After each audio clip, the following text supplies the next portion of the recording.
नमस्कार, स्वागत आहे आपलं आपल्या एका नवीन यूट्यूब चॅनलवर, ज्याच्यामध्ये आपण बघणार आहे की जसं आपण सांगितल्याप्रमाणे आपण काय बघणार आहे. 11+12 बोर्डचं सिलेबस, 11+12 CET सिलेबस आणि 11+12 नीट सिलेबस, या तिन्ही सर्व गोष्टी आपण आपल्या या चॅनलवरती कवर करणार आहोत. तर बघा, आपण ॲक्च्युअल सिलेबस आपला आहे बायोलॉजीचा, बरोबर. आपण घेणार आहे बायोलॉजी बोर्ड, बायोलॉजीचा CETचा आणि बायोलॉजीचा नीटचा.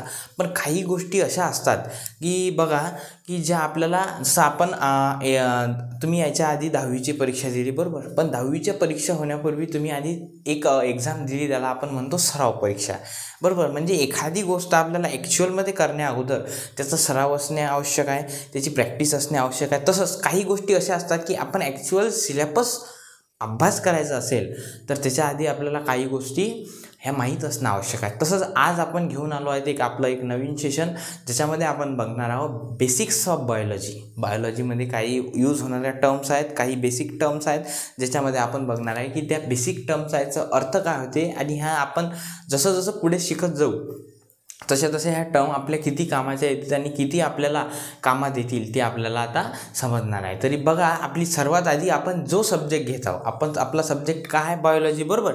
बायोलॉजीमध्ये काय, आता सर्वात पहिली टर्म काय आपली, बायोलॉजी, बरोबर. आता बायोलॉजी म्हणजे काय, the branch of science which deals with the study of living organism. म्हणजे आता आपण अभ्यास तर करू राहिलो बायोलॉजीचा, बरोबर. आपण अभ्यास करू राहिलो बायोलॉजीचा. मग आता बायोलॉजी म्हणजे काय हे आपल्याला माहीत असणं आवश्यक आहे ना. त्याचप्रमाणे मी सांगतो बायोलॉजी काय आहे. Biology is the branch of science. सायन्सची एक अशी ब्रांच आहे. बायोलॉजी काय आहे, एक सायन्सची ब्रांच आहे.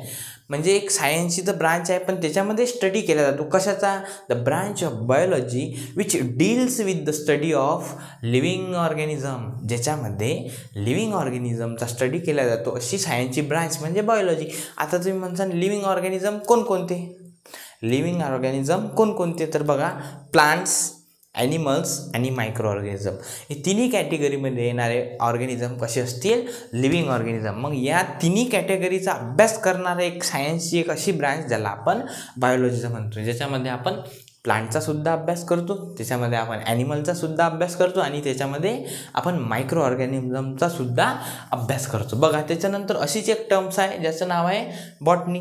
आता बॉटनी म्हणजे काय, जसं आपण बायोलॉजीला म्हटलं की the branch of science which deals with the study of living organism. आता बॉटनी म्हणजे काय, बघा, तर बॉटनी म्हणजे काय की ही सुद्धा एक ब्रांच आहे सायन्सची म्हणा, बायोलॉजीची म्हणा. The branch of biology which deals with the study of plant life.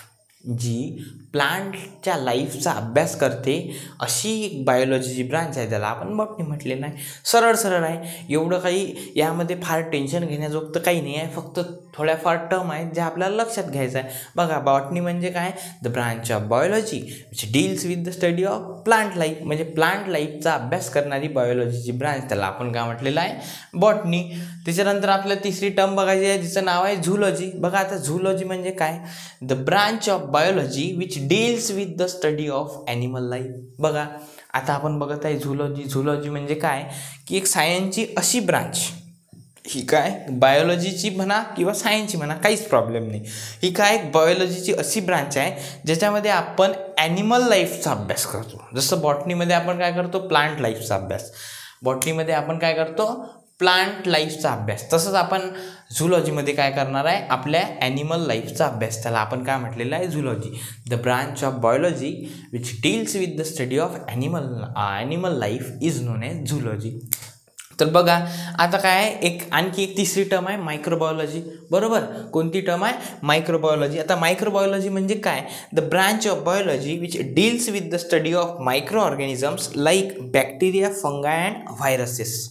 बघा, ही काय एक बायोलॉजीची ब्रांच आहे ज्याच्यामध्ये आपण मायक्रो ऑर्गॅनिझमचा अभ्यास करतो. ज्याच्यामध्ये आपण काय करतो, मायक्रो ऑर्गॅनिझमचा अभ्यास. आता तुम्ही म्हणसाल मायक्रो ऑर्गॅनिझम कोणकोणते, तर बघा, बॅक्टेरिया, व्हायरसेस आणि फंगस एक्सेट्रा, या प्रकारचे जे मायक्रो ऑर्गॅनिझम आहे ज्यांचा अभ्यास सायन्सच्या ज्या ब्रांचमध्ये केला जाते त्याला आपण काय म्हटलेलं आहे, मायक्रोबायोलॉजी. बघा, मायक्रोबायोलॉजी काय आहे, the branch of biology which deals with the study of micro organisms like bacteria, फंगाय and viruses. बघा, ज्याच्यामध्ये आपण मायक्रो ऑर्गॅनिझम जर कोणकोणते, बॅक्टेरिया, फंगस आणि व्हायरसेस या सगळ्या गोष्टीचा अभ्यास करतो, त्याला आपण म्हटलेलं आहे मायक्रोबायोलॉजी. त्याच्यानंतरची आणखी एक टर्म आहे ज्याचं नाव आहे मॉर्फोलॉजी. बघा ह्या काय झाल्या, ब्रांचेस झाल्या. आता ही झाली एक टर्म, ही पण आपल्याला लक्षात घ्यायची आहे. बघा मॉर्फोलॉजी म्हणजे काय, it deals with the study of external structure of living organism. Example external structure of human heart. बघा आता मॉर्फोलॉजी म्हणजे काय, जसं आपण आता एक रोजच्या जीवनातील एक उदाहरण घेऊ. जसं तुम्ही सगळेजण स्मार्टफोन यूज करता. स्मार्टफोन आपण जर त्याला काही बाहेरूनच्या त्याच्या समजा बॉडीला काही डॅमेज झालं तर आपण काय म्हणतो, त्याच्या हार्डवेअरला प्रॉब्लेम झाला. आणि जर त्याच्या काही सिस्टीममध्ये बिघाड झाला तर आपण काय म्हणतो, त्याच्या सिस्टीममध्ये जर बिघाड झाला त्याला काय म्हणतो आपण, त्याच्या सॉफ्टवेअरमध्ये प्रॉब्लेम आहे. तसंच आपल्या जर बॉडीच्या एक्सटर्नल स्ट्रक्चर, एखाद्या गोष्टीचं एखाद्या ऑर्गॅनिझमचं एक्सटर्नल अपीअरन्सचा अभ्यास करायचा म्हटला, म्हणजे हार्डवेअरचा अभ्यास करायचा म्हटला तर आपण काय म्हणतो, त्याची मॉर्फोलॉजी. सरळ सरळ सांगतो, it deals with the study of external structure, म्हणजे एखाद्या ऑर्गनचं एखाद्या ऑर्गॅनिझमचं एक्सटर्नल स्ट्रक्चरचा अभ्यास जर करायचा असला तर त्या ब्रांचला आपण काय म्हणतो, मॉर्फोलॉजी. तुम्हाला एक एक्झाम्पल दिला बघा, example external structure of human heart. बघा external structure of human heart म्हणजे ह्युमन हार्टचा एक्सटर्नल स्ट्रक्चरचा अभ्यास करायचा असला तेव्हा आपण काय म्हणतो, मॉर्फोलॉजी ऑफ ह्युमन हार्ट. त्याच्यानंतर आणखी एक अशी टर्म आहे ज्याचं नाव आहे ॲनाटॉमी. बघा ॲनाटॉमी काय, it deals with the gross internal structure of living organism. हे काय एक्झॅक्टली अपोजिट कशाच्या, आपल्या मॉर्फोलॉजीच्या. मॉर्फोलॉजीमध्ये आपण काय करतो, त्याच्या एक्सटर्नल अपीअरन्सचा एक्सटर्नल स्ट्रक्चरचा अभ्यास करतो.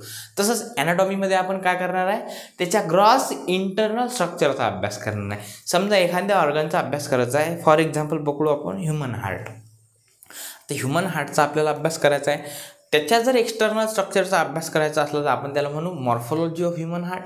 आणि हार्टच्याच जर इंटरनल पार्टचा अभ्यास करायचा असला तर आपण त्याला म्हणू ॲनाटॉमी ऑफ ह्युमन हार्ट. बघा it deals with the gross internal structure of living organism, म्हणजे एखाद्या ऑर्गॅनिझमच्या इंटरनल स्ट्रक्चरबद्दल जर आपल्याला अभ्यास करायचा असेल तेव्हा त्याला आपण म्हणतो ॲनाटॉमी. ठीक आहे. अशीच एक नेक्स्ट टर्म आहे ज्याचं नाव आहे फिजिओलॉजी. बघा आता फिजिओलॉजी काय आहे, the branch of biology which deals with the study of functions of organ. बघा आता ही काय फिजिओलॉजी, ही सुद्धा एक अशीच ब्रांच आहे ज्याच्यामध्ये आपण काय करू, आता त्या ऑर्गनच्या फंक्शनचा अभ्यास करू. काय करू, त्या ऑर्गनच्या फंक्शनचा. आता फॉर एक्झाम्पल तुम्हाला ह्युमन हार्टच देतो. हार्टचा जर आपण बाहेरचा अभ्यास केला त्याला आपण काय म्हटलं, मॉर्फोलॉजी. त्याचा इंटरनल अभ्यास केला त्याला काय म्हटलं आपण, ॲनाटॉमी. आणि त्याच हार्टचा जर फंक्शनचा आपल्याला अभ्यास करायचा आहे तर त्याला काय म्हणू आपण, फिजिओलॉजी ऑफ ह्युमन हार्ट. लक्ष देत आहे सगळे टर्म. बघा एक्झाम्पल दिला तुम्हाला, human heart function as a pumping organ. बघा आता त्याच्या पंपिंग ॲक्शनचा जर अभ्यास करायचा असेल तर आपल्याला कशाचा अभ्यास करावा लागेल, फिजिओलॉजी ऑफ ह्युमन हार्टचा. फिजिओलॉजी ऑफ ह्युमन हार्टचा तर त्याला आपण म्हटलेलं आहे फिजिओलॉजी. फिजिओलॉजीमध्ये आपण करणार आहे त्याच्या फंक्शनचा अभ्यास. त्याच्यानंतर आणखी एक टर्म आहे ज्याचं नाव आहे हिस्टोलॉजी.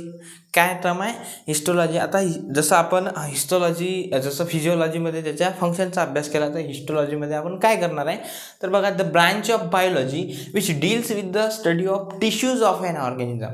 म्हणजे एखाद्या ऑर्गन म्हणा, एखाद्या ऑर्गॅनिझम म्हणा, त्याच्या जर टिश्यूचा अभ्यास आपल्याला करायचा असेल तर आपण काय म्हणतो, त्याची हिस्टोलॉजी आपल्याला बघायची आहे. हिस्टोलॉजी म्हणजे काय, the branch of biology which deals with the study of tissue of that specific organism is non as histology. समजलं. जसं आपण मॉर्फोलॉजी, ह्युमन हार्टची जर मॉर्फोलॉजी बघितली म्हणजे त्याचं एक्सटर्नल स्ट्रक्चर, ह्युमन हार्टची जर ॲनाटॉमी बघितली तर त्याचं इंटरनल स्ट्रक्चर, त्याच्यानंतर ह्युमन हार्टची जर फिजिओलॉजी बघितली म्हणजे त्याच्या फंक्शनचा स्टडी, आणि जर त्याची हिस्टोलॉजी बघितली, हिस्टोलॉजी म्हणजे त्याच्या टिश्यूच्या स्टडी. बरोबर. त्याच्यानंतर एक महत्त्वाची ब्रांच आहे आपल्या बायोलॉजीमध्ये, सर्वात इम्पॉर्टंट ब्रांच आहे ज्याचं नाव आहे जेनेटिक्स. जेनेटिक्स सगळ्यांना माहीत असणं अत्यंत गरजेचं आहे. बघा आता जेनेटिक्स काय, the most important branch of biology which deals with the study of heredity and variations. हे काय मोस्ट इम्पॉर्टंट ब्रांच आहे आपल्या बायोलॉजीची, ज्याच्यामध्ये कशाचा अभ्यास केला जातो, हेरिडिटी आणि व्हेरिएशनचा. हेरिडिटीचा आणि व्हेरिएशनचा अभ्यास आपण आपल्या जेनेटिक्समध्ये करतो. आता हेरिडिटी म्हणजे काय आणि व्हेरिएशन्स म्हणजे काय. हेरिडिटी म्हणजे काय,